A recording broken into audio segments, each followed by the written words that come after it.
Jennifer Bolt is the Executive Director, Media and Integration at Team One. She oversees media buying for the Lexus brand. And we're going to talk about that segment generally, but also the specific challenges of Lexus and the ways in which it's testing and learning across a lot of video platforms.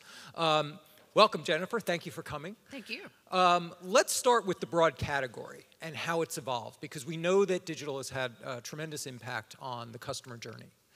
And I'm curious about how video has, just in the last few years, video advertising for the auto category in general has evolved and moved and complemented its obvious traditional big buys in TV for big branding, and the ways in which we've started to see digital video become a part of that customer journey.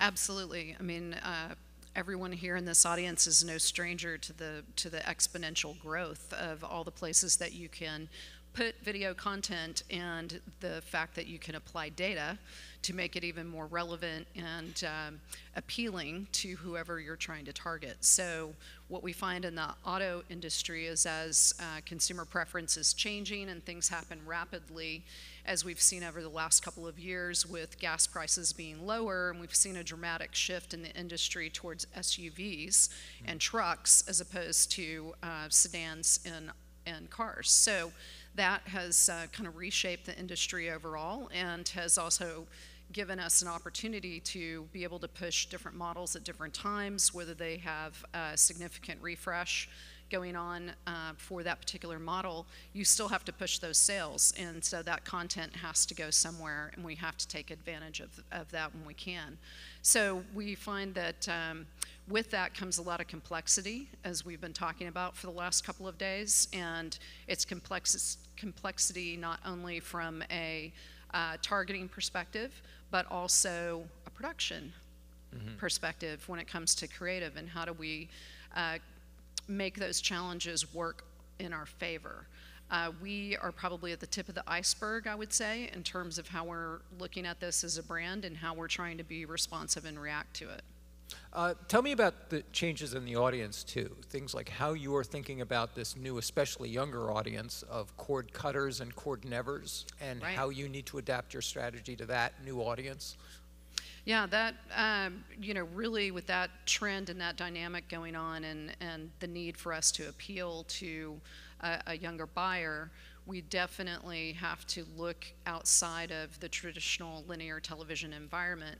And with our category in general being one of the biggest spenders in linear TV, we definitely have to pay attention to where that audience is going. And they're more and more finding that we cannot find them through traditional linear television buying.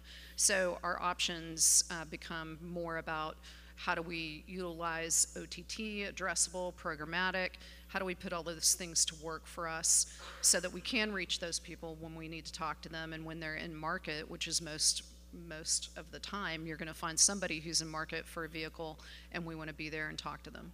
And we also know that those consumers are using online for deeper and deeper research. I mean, it's legendary that now the car buyer is coming into the showroom floor knowing more than he or she has ever known before, and that's a challenge, obviously, for that tier. But it also means that online you can target someone. You can use video in a way you never did on TV. You can really start using video creative to target different points in the process, in the funnel, so to speak. And how does that changed in terms of, how has that changed the media budget as well as the creative strategy? Well, from a budgeting perspective, unfortunately, you don't get to just always go in and ask for more money. As much as we would like to do that, we don't always have that opportunity. So we have to be very choiceful with how we're allocating our dollars, and we have to look at where do we think it can be most effective and have the return on investment that we need, and ultimately drive metal off of the dealer's lot. So as we contemplate doing more with sometimes less or flat budgets, it becomes very complex, and the things that we have to take into account for that range from, what does our model lineup look like for that year? What are we launching? What's potentially in large supply that's still out there on the dealer's lot? And how do we balance that equation? Awareness for a brand like Lexus really isn't the issue. It's more, as we look down funnel, how do we drive conversion? And that's where we really look for some of these new video opportunities to help us do that. So are there general rules of thumb? So TV is still sort of that big brand top of funnel awareness. Absolutely. And digital video is now starting to drill into what kinds of functions? Is there sort of a typical set of functions that digital video does that TV doesn't do? Absolutely. It can help us drive conversion. It can help us pinpoint different receptors that a consumer may have. So we might be able to emphasize different points in our creative for people that are interested in a more high-performing vehicle, people that may be looking for fuel economy in a hybrid, consumers that are looking for a luxury SUV.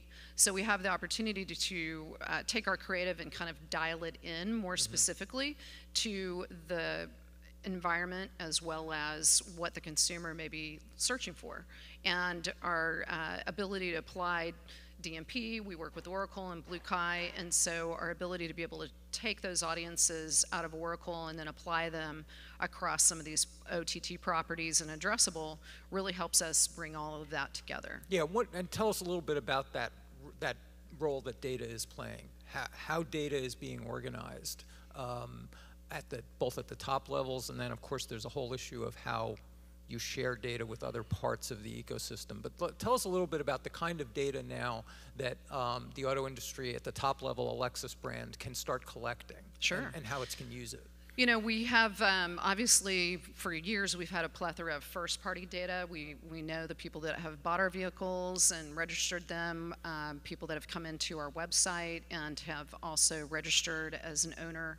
So we have a wealth of first-party data. We also have second and third-party data. The third-party data typically is polk data and registration information on competitive vehicles and things like that we can tap into.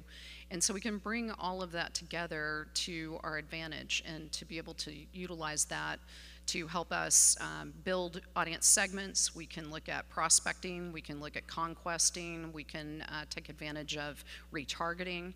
So there's a lot of opportunities for us to take data, build out a very, very custom audience, and then apply it. The challenge that you run into, as we start experimenting with all of these different opportunities is the cost of data and applying it. And so that becomes how do we weigh that? And we've heard people talk about that over the last couple of days as well, is that you have to look at that cost effectiveness as well as the efficiency. And it's not about efficiency for a brand like Lexus. We really are trying to speak to the audience that we need to speak to. And depending on the model that we're launching or that we're working with, we could be trying to move, tens of thousands of units, or we may be trying to move a few thousand units. And that's a big difference when you're talking about producing a linear television ad and then trying to drive that in a mass way. It's often much more cost effective for us to be able to dial that in to a much more specific audience and deliver that right into their home in a different, or on their mobile device in a different manner.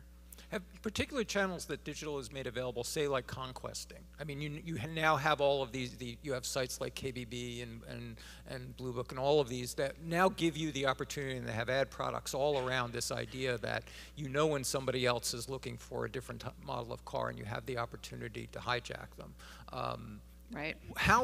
Well, we that's try. my term. That's my term, not yours. But the how successful have some of the, are there particular channels digitally that have proven especially effective that maybe you didn't have before in traditional media that really are sort of poking through as really important new channels for automakers? I think obviously we've utilized Facebook in a very interesting way, and that allows us to target very specifically and to also utilize a variety of different ads. And a few years ago we had a program that we called 1,000 Ads, and it was one of the first times that we tapped into Facebook's algorithms and looked at life stage and what was happening for certain people. So if they'd gotten a new job, if they were having a baby, if there were certain they'd been engaged, certain life points that we could target with messaging that was specific about how do you take an RX and how would you utilize that in those different circumstances. And so things like that have really opened up for us and created new and important ways for us to be more relevant to the consumer and create that opportunity for them to take a new look at a vehicle that they may previously have thought, oh, that's just for soccer moms, right? Or something like that. So it does give us a big advantage. But I see the same types of opportunity when it comes to OTT and addressable, because we can tap into some of the sources that you were talking about with Kelley Blue Book and others to be able to know that a certain individual may have a Mercedes in their garage and it's going to come off lease in 6 months, and we know that they've been in market and they're looking at SUVs, and so we can go in and then pinpoint them and target them and be able to help them hopefully convert to a Lexus. Meanwhile, their neighbor may be somebody that is in market and looking for a sports coupe, and so we want to target them in a similar way, but yet with a different message. So that's a really interesting point, especially what you said about Facebook, because traditionally the car had been identified with our sense of self, our sense of class. I mean, there'd been that strong personal identification of identity with car. Facebook and a lot of digital gives you access to take that car and sort of somewhat change its relationship to the consumer and identify with life stages, identify with sensibilities, so that it's actually changing. It can help alter the relationship between the car and the American, which for a century really had been identified in a very simple and straightforward way. Right. It's interesting, and of course we're always looking for, now we're starting to look for this idea that brands have to have meaning in people's lives, and you have the opportunity to integrate it into their lives and make it a part of a life stage that's especially important to them. Absolutely. And of course, Lexus has a really an interesting role. I mean, it has its own brand identity. It has, and I'd like you to talk a little bit about the unique challenges that Lexus has in digital and in creative. Absolutely. So a luxury automotive brand like Lexus has a lot of challenges when it comes to the linear television environment and kind of this changing landscape. And a lot of people think that we have just deep pockets, which we do, but there's never enough money, especially when your model lineup is expanding and you've got different versions within your model lineup. So you may have regular gas-powered vehicles, you can have F and F Sport vehicles, which have different trim and different performance features, and then you also have, of course, hybrid. So as our model lineup has expanded, there's never enough money to be able to promote all the products that we want to the depth that we would, say, for a significant model launch coming into the market. So if you peel that back and you say, okay, I've got to also be reactive to whatever may be happening in the industry, as I mentioned, the shift towards more SUVs of the last couple of years, that makes us think about things very differently. And we still have to support models that may not be having a major refresh or a launch. And as we think about how we spend our dollars, we want to make sure that we're doing that in the most effective way. So for us as a luxury brand, being more precise in our marketing and how we spend our dollars on video is critically important. And it helps us to have all of these options that we have. But as I mentioned, production then becomes a factor. And so that is also a challenge that we face, because there's many technology revolutions going on inside the vehicle. And any of you that have been driving any new vehicle out there, you've seen that. Every few years, there's something new and different inside the vehicle that is enhancing that driver's experience and also driving greater safety for people that are outside the vehicle as well, other drivers, pedestrians, things of that nature. So all of those key product benefits and features are hard to cram into one 30-second ad. So that is one of the things that becomes more difficult, and not everybody is going to be motivated by a particular feature that we may choose to just put into one big national ad. So for us, the opportunity is to balance how we're producing those ads and where they're being seen with what we think the target is going to most react to and be responsive to. Do we want to show some Yeah. creative? Let's show a good example. Okay. So in this particular spot, this is for the GS, which is a sedan and more of a performance sedan.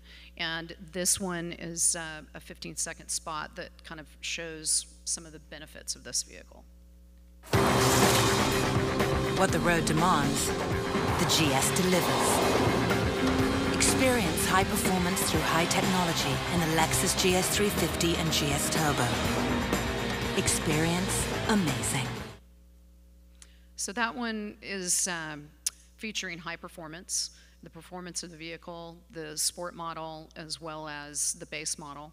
And that is something that we put out in pre-roll so that people would know, hey, we have a high performance model, this is a sedan, it definitely performs in this way, and it's exhilarating and exciting.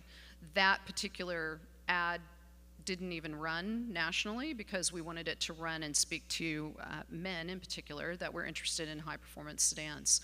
So we chose to put that through a over-the-top campaign and see how it performed. A lot of what we've been doing in this space has been about testing and learning for the last few years and trying to see how we can scale and take things to the next level.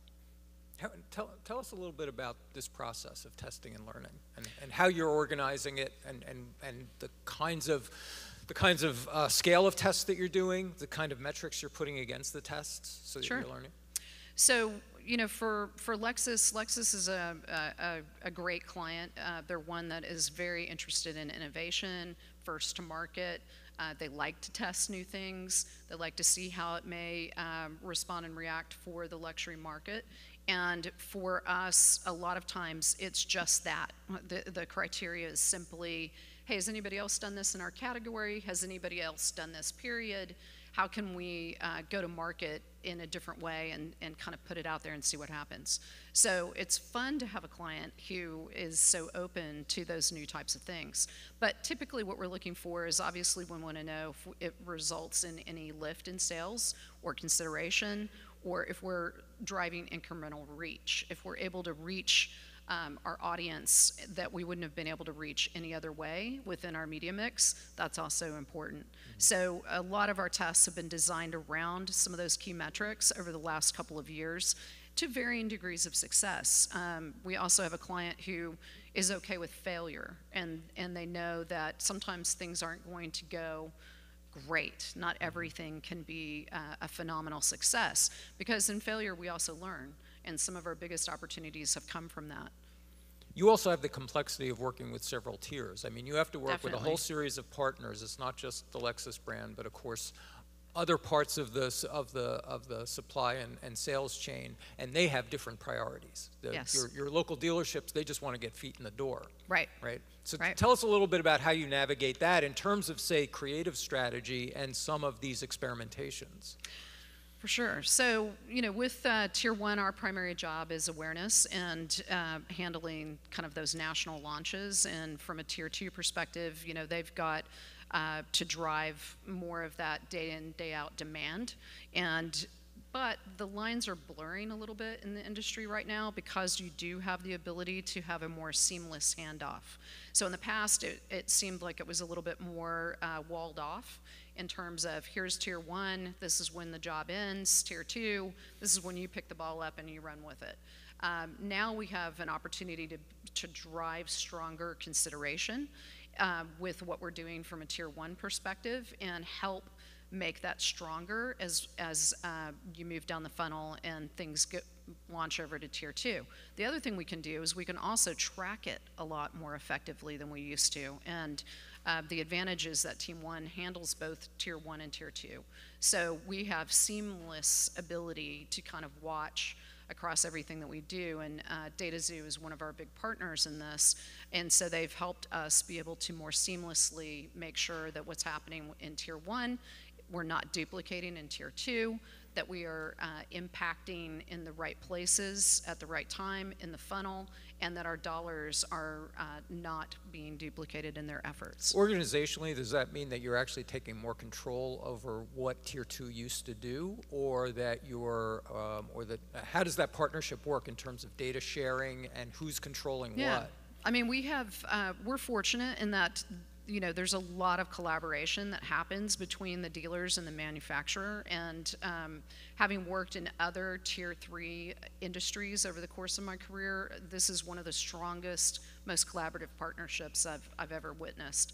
And so there's just the ultimate goal of the Lexus brand, first and foremost, and of moving cars off the lot, and everyone is committed to that, and it's a very strong team, both on the client side and with their dealers, as well as inside the agency.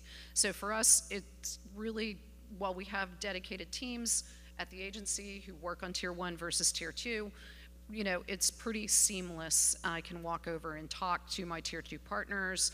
We can have conversations about how we're utilizing our DMP audiences. We can have conversations about our work with DataZoo, and there's no walls to be broken down because it's all in service of the ultimate goal. I want to do a little bit of a lightning round here, walking you through some of these platforms and how you're using them and what you're seeing, since you're testing and learning across them. You mentioned OTT. Why don't you tell us a little bit about how you're, first of all, how you're defining OTT, but also what you're already seeing in terms of what role it's playing, what it's allowing you to do that's different from some of these other channels. Sure. So from an OTT perspective, you know, Roku, Apple TV, apps like Netflix, etc., this is how we're defining, you know, OTT, and it's growing every day. I mean, we all know that. We're all getting called on by somebody who's repping a new venture, a new form of this, and the challenge is trying to make sense of it all, and also, how can we buy it most effectively, and how those choices get made. So, you know, we are fortunate in that a lot of what we've been doing is testing and learning, as I mentioned. Some of it very early on, we were going out and making direct buys, directly, say, with a Hulu, etc.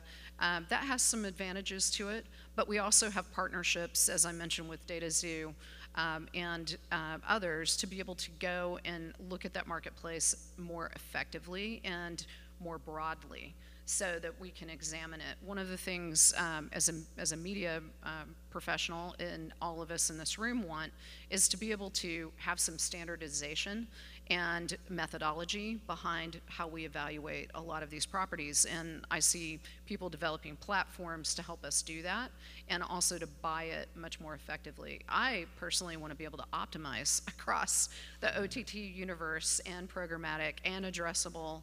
I don't know that we're 100% there yet, but that would be one of my objectives.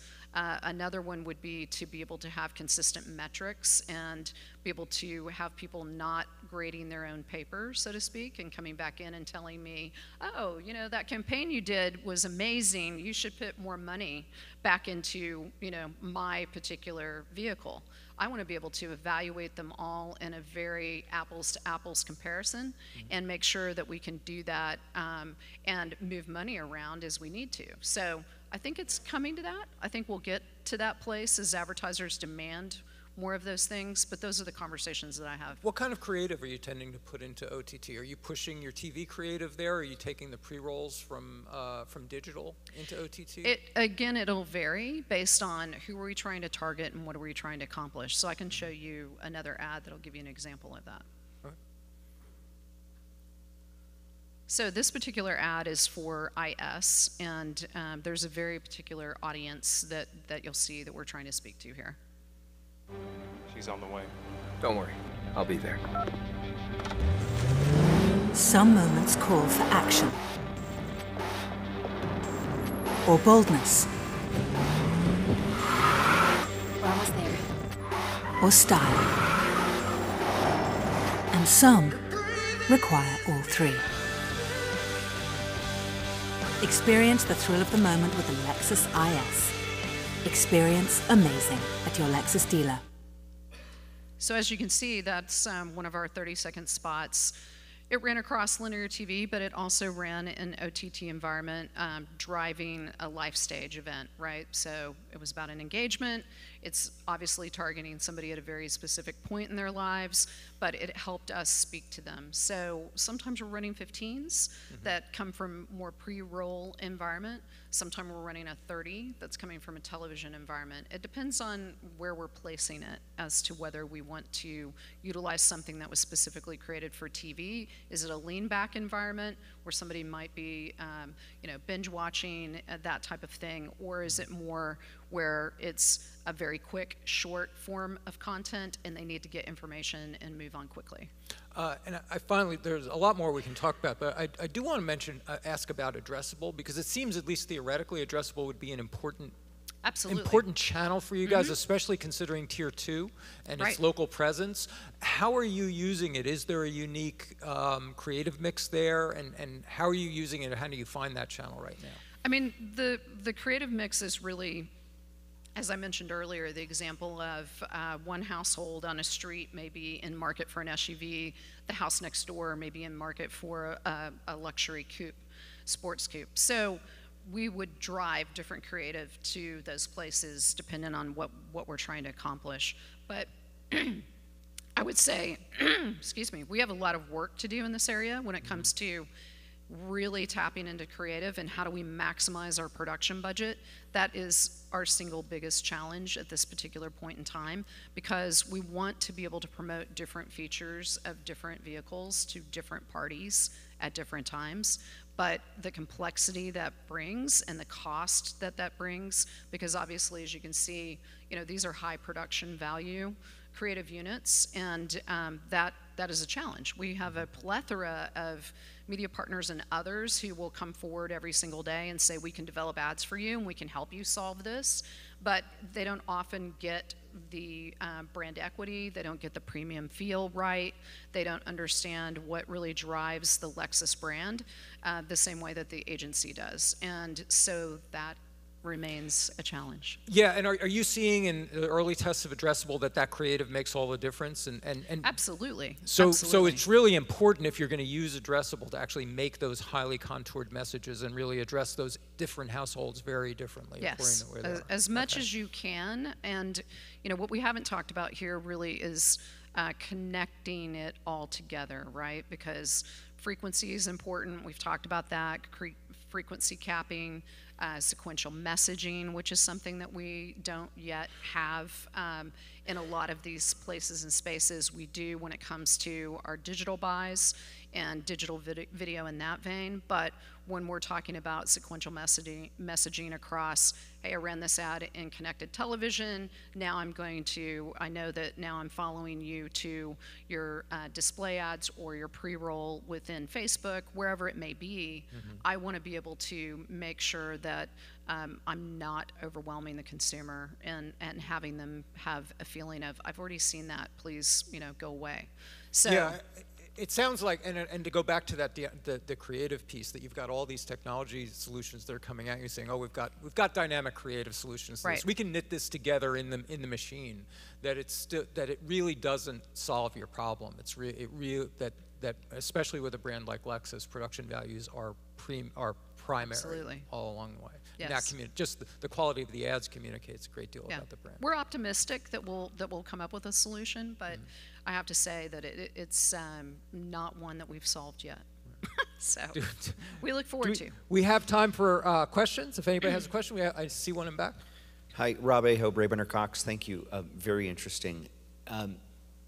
So I'm curious if you can even answer this question. I'm curious if you're doing everything so heavily driven by the data, but how much in the automotive space do you care what the competition is buying and targeting, and how much do you react to not give them any quarter, if you know what I mean? Like, right. do you ever adjust what you're doing based on what you see Mercedes or BMW or Acura doing? Pretty rarely, if ever, honestly. And part of that is because, my domain is primarily Tier 1, which is planned out well in advance, and it's less reactionary than you may find like at tier 3 level. And a lot of what we put out there is very intentional, and as a brand, we obviously pay attention to what's going on with our competition closely, but at the same time, we know that we are sticking to our own goals and what we want to accomplish for us as a brand, and that's an important place for us to be. But I appreciate the question. You know, you would think that there would be a tendency to be very reactive, but it's not really, I don't see it happening for us at tier 1 and tier 2. It may transpire more at the tier 3 level. I think we have one back here. Yeah, this is Brooke. Kind of similar, piggybacking off of the competition, I kind of took notes. So given that creative is so important, given that you're doing a lot of your activation via the DSPs, and given that auto has so many players, how concerned are you with competitive separation in, appearing in the same pods as another auto brand? Do you even care? Is it something that the industry's going to move away from? Yeah, I think, it comes up frequently in terms of, especially in the linear environment, right? So I would say in the linear environment, we still have guidelines. We still follow that protocol. We're looking for that as much as we can. And since it is such a hotly competitive category, a lot of the premium content that we go after in a linear environment, there's a lot of different ways that we can buy it or not buy it because we're locked out.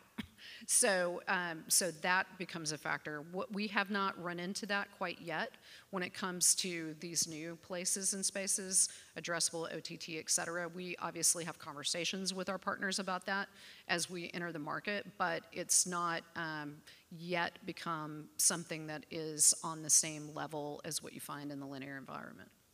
So. Jennifer, I want to thank you very much for wrapping us on audio. I think auto is going to be one of the leading edges here, especially with things. I think sequential messaging, especially in video, is going to be so powerful when we finally get this down. And I think in auto, because of that long consideration phase and the high touch nature of it, I think we're really going to see a lot of innovation there. Jennifer, thank you very much for coming.